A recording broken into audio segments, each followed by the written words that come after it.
Welcome to the Action Network podcast presented by BetMGM. This is your Final Four player props episode, and I'm joined today by Sean Kerner and Nick Giffen, the engine of the Action Network's predictive analytics team. I'm Mike Calabrese. We're here to break down who we like in the prop market for both of the national semifinals. We have UConn against Alabama and NC State, the Cinderella, taking on Purdue. So we'll start there, Dr. Nick. This is your NC State team. Do you have a play in that semifinal? Yeah, I do. And this is going to support my NC State Wolfpack. I went to grad school there. So I am going to go with NC State's DJ Horn to go over 15.5 points. You can get that at minus 120. And look, obviously this matchup against Purdue, we know Zach Edey, he dominates the post. So often when you're facing Purdue, the guy who scores the most points against Purdue is the player with the highest percentage of shots among the non-bigs, that will be matched up against Zach Edey quite often. And for NC State, that's DJ Horn. He leads that category for NC State, shooting on just over 28% of the possessions he plays. And that's important because Purdue, they don't foul. They foul at the 7th lowest rate in the nation, nor do they force turnovers. They force turnovers at the 20th lowest rate nationally, meaning a lot more of NC State's possessions than in other games will end in shots, which benefits a high shot rate guy like DJ Horn. Now, NC State also has Jaden Taylor and Casey Morsell, but both of those are around 20% shot rate guys, and they also like to drive to the rim a lot more, which means you're going to be contending with Zach Edey a lot more. But Horn doesn't rely on getting to the rim or to the line for his points. He has the lowest free throw rate among NC State's main rotation players. And he also, like I said, doesn't get to the rim much. He has the lowest rim rate among all of NC State's main rotation players. So he'll be, facing Zach Edey a whole lot less. And that means, if there's no fouling and not getting to the rim, that's perfect for DJ Horn.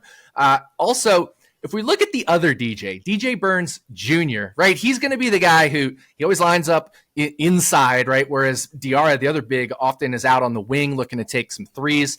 So DJ Burns Jr. is going to be drawing a lot of Zach Edey, and DJ Burns is great at passing the ball. He gets a lot of assists. So I expect DJ Burns to either hand it off inside to the other big Diarra, who may be coming in from the wing, and he has solid matchups against both Trey Coffin Ren and Mason Gillis, or I expect DJ Burns Jr. to kick it out to the other DJ Horn, aplenty. And if Burns avoids foul trouble, then he'll rack up a cornucopia of assists. Wow. So, we had to get, Horn aplenty in there because I think Horn is going to get plenty of points in this one. The other thing about this magical run that NC State has had is they've done it despite Horn actually shooting nearly 10% below his season-long three-point made percentage rate. He makes it around 41% on the season, and he's only shot around 32% in this run since he kind of came back from a missed game and then a low minutes game against Syracuse. So that really from that Duke game on in the ACC tournament, he's only been shooting 32% from downtown compared to 41% on the season. So if that progresses, that will also help his over here. I expect NC State to live or die by Horn. So this is a spot where I think you can single game parlay, NC State to cover with Horn over on points. Or if Horn has a bad day, you can parlay the opposite and NC State not to cover and Horn not to reach his points prop. And if you play both of those, all that has to happen is one of those to hit for you to be profitable given the SGP odds we'd be getting. Plus, in the over situation, I think you can also parlay DJ Burns Jr.'s over on assists. So there's a lot of ways you can go with this, but just taking the over on 15.5 points I like. We're projecting 16.5 points, which is a little thin, but I'm going to roll with it simply because I love the way this matches up stylistically versus Purdue as well. So I'm going to go DJ Horn over 15.5 points for NC State. Hope springing eternal for Nick with the underdog. Hopefully you get to cash there. I'll kick it to Sean. Are you going over or under on your prop in this game? Bonus points if you can match the wordplay of Horn aplenty, cornucopia, anything you want to bring to the table. I don't know if I can compete with that, but obviously I'm going with unders, or I'm going with an under here because I love unders. I'm going with Trey Coffin Ren of Purdue. Under 6.5 points, you can get it at minus 120, and I've been loving fading these single-digit point props the past couple weeks now. I had Jack Clark under 7.5 points. He finished with 7. Josiah Jordan James, I had under 8.5 points. He finished with 8. So these can be a bit sweaty. They're not for the faint of heart. I would not be shocked if he finishes close to this, but it just goes to show getting that, extra half point here can be really valuable. But Coffin Ren, he's only cleared this in 3 of the last 10 games. And the 3 times he did clear it were either blowout games or games that went to overtime. So typically he's going to play around 15 minutes if it's a normal closer game that, ends in regulation. So he kind of needs specific outs to clear this number. So assuming we can avoid those, that's going to help. But he rarely makes, 3-pointers. He's near a 50% free throw shooter. So he probably needs to make 3 field goals to clear this, meaning he probably has to take 5 or 6 shot attempts, in 15 minutes of play in what's a massive game. So I just think the chances of that happening here are a bit lower. So I'm projecting him closer to 5.5 points. And again, just that extra point is massive in a small market like this. So I'm showing with about a 63% chance he stays under 6.5. But again, don't be surprised if he finishes with like 5 or 6 and it gets a bit sweaty. But the math is mathing here, and I think he'll stay under this. You guys are the prop experts, so I want you to grade me out on my court vision with my prop bet here in Purdue NC State. I'm going with Braden Smith, 8 or more assists at plus 128 in the market.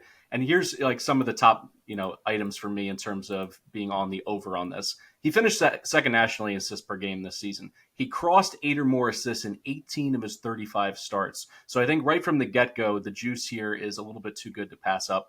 And then when you look at the NC State side of things, they allow assists on 50% of made baskets against them, which ranks 158th nationally. So you can move the ball, you can get easy looks, particularly when you're targeting Edey. Edey's someone who finishes in close to the hoop. Smith actually has 4 assists directly to Edey in each of his last 2 games against the Zags and against Tennessee. And if you remove Purdue's blowout over Utah State and Smith's exit due to injury against Michigan State in the Big Ten tournament, he's averaged 37 minutes per game dating back to late January. So, the best ability is availability, in my opinion, when you're going for a high-end prop. Obviously, to get 8 or more, that'd be a breakout game for him, but he's certainly demonstrated throughout the second half of this season that he is capable.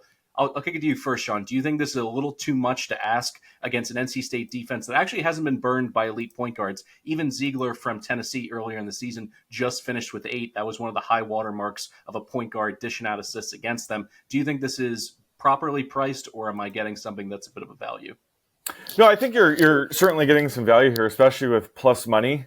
We're projecting him closer to 8 assists. If you mentioned his minutes have been reduced when they're blowing a team out or he left due to injury. There's a chance he plays the entire game here. So there is a buffer here. We're projecting him for 36.5 minutes. So there's a chance he can go for more. So I think there's a potential out there. I'm hoping you get this. I'm just hoping these assists don't go to Coffin Ren. And like you said, they just all go to Zach Edey. What do you think, Dr. Nick? Plus 128, is that something you'd be interested in sprinkling on? Yeah, definitely. I like Sean said, 36.5 minutes is kind of our, projection for him, but, definitely he could play 38, 39, 40 even. So there's definitely upside for more. And even just using our 36.5 minute projection, we're getting this almost at exactly as a coin flip in terms of the percentage that he clears this. So if you're getting plus 128, that's a pretty significant value. And here's the other thing, NC State, they are kind of just like your average team in terms of things we look at when grading out assists. They allow right around average in terms of assist rate allowed on made field goals. They're right around average in turnovers forced. Right? If you're forcing turnovers, a whole bunch of them, then there's fewer chances for you to get an assist because your possession's ending in a turnover. And they're right around average in foul rate, so they're not sending guys to the line and preventing potential assists that way. So this is a spot where Braden Smith should just be able to kind of match his consistent assist rate. And from there, it's just a minutes game. If he plays 36.5 minutes or more, we'd expect at least a 50% chance of this hitting. The second game in the Final Four, UConn, the defending national champs, up against Alabama. They are an 11.5-point favorite.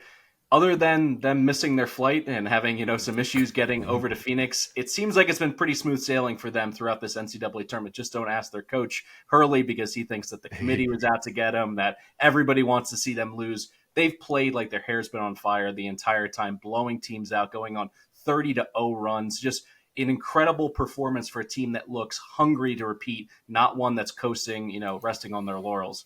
In this game, I don't have a player prop, although I think a prop is of interest, and it's Alabama to lead at halftime and UConn to win the game at 6-1. One of the reasons why I like this one a lot, Alabama's second in the country with over 42 points per game in the first half.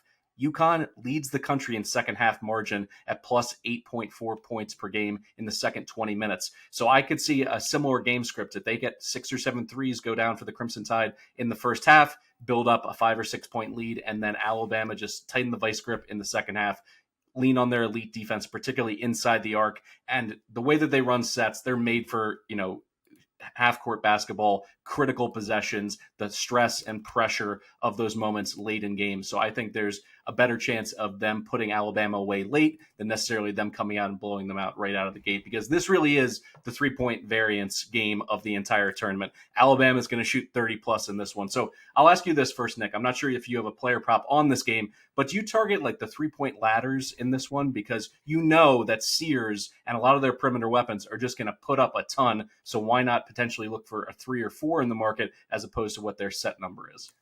Yeah, it is interesting because this isn't necessarily the best matchup to target these 3-point ladders. I mean, if you look at UConn, they're below average in terms of percent of points allowed via the three-pointer, right? They allow the 48th lowest three-point attempt to field goal attempt ratio in the nation, and they're the 28th best team in the nation in terms of just three-point percentage made against. So they're allowing fewer threes, and when they are facing threes, they're forcing teams to miss those threes at a higher rate. So there's certainly some variance here, but I think, like you said, the way to play that might be that first half Alabama, second half Connecticut, because UConn, you mentioned their highest second half margin in the nation. Well, that's even coming with a lot of times where they're subbing out guys early. Stetson, subbing out starters early. Northwestern subbing out starters a little bit early. So this could even be bigger second half margins for UConn, where they really they're so complete, so an all-around team that eventually they just clamp down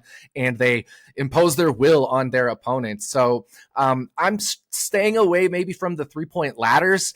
And the other question here, which is why I don't have a player prop yet for this, is Latrell Wrightsell. He's been dealing with a head injury. Does he come back? Does he play? If he does, that'll impact some minutes here. It could impact minutes for Grant Nelson or Nick Pringle, a couple of those guys where I might be looking at their unders if Wrightsell is definitely a go. But right now he seems probable to play, but still probably waiting a little bit on that confirmation. Sean, are you keeping your money on the sidelines, or is there someone you're pulling the trigger on in the prop market right now? Yeah, I'm just keeping my money on the sidelines for now, but I'm going to be interested in some unders. Like, Nick mentioned, if Wrightsell's back, which it seems like he is more probable, I'll probably be looking at like some Grant Nelson props. There's a chance he gets in early foul trouble here, so I'll probably be looking to fade him. But yeah, just want to get more confirmation about Wrightsell and dive into this matchup a bit more. So don't have anything on this matchup quite yet. That's it for us. Thanks for listening to the Action Network podcast presented by BetMGM. We'll be back tomorrow for our usual UFC preview episode. For Sean Kerner and Nick Giffen, I'm Mike Calabrese. Thanks for listening.